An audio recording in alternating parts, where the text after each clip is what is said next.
There's yet more controversy about religion in Victorian public schools.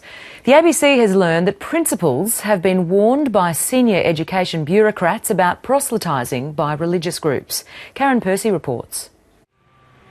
Religious instruction in Victorian schools continues to cause concern. When a new ministerial directive was issued last week, principals took part in a conference call. Notes taken by one participant during the 35-minute briefing say it was explicitly acknowledged that groups are proselytising. This just shows that the department is well aware that proselytising is alive and well in our public schools and is willing to tolerate it.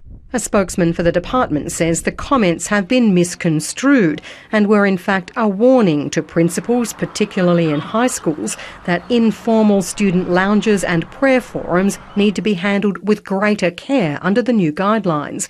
But the changes are stirring resentment. It's an indication that something is not going right in regard to this issue. And I think an increasing number of principals are really fed up with this incursion into our schools. The changes were prompted in part by an incident at Torquay College last year, where evangelical Bible zines containing homophobic and other inappropriate material were given out during a Christmas concert. ACCESS Ministries is the biggest provider of religious instruction in Victorian schools. Its volunteers ran classes at Torquay College. After a Freedom of Information request, the ABC has obtained a copy of the PwC investigation into that incident, but the report is heavily redacted. When the supply of Surfers Bibles ran out, somebody went off to get Bible zines.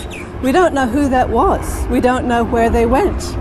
And what surprises me is that this is not of interest to the Department of Education. Naja Forhoover's young son was one of those who came home with the Bible zine, yet she wasn't interviewed by the investigators. The report doesn't achieve anything in that it was not an audit. And no, I'm not happy with it. In a statement today, ACCESS Ministries says it will work with the department on a review process. A new consent form has gone out to parents indicating that the religious instruction is in the specific religious beliefs and tenets of a religion and not general religious instruction. It also makes clear that the Department of Education does not endorse program content. That's led to a drop-off in the number of parents opting into the program, with more than 90 primary schools no longer offering religious classes. The ABC understands that ACCESS Ministries' funding arrangements are currently being renegotiated. A spokeswoman for the Education Minister, Martin Dixon, says the Napthine government stands steadfast in safeguarding freedom of religion. Karen Percy, ABC News, Melbourne.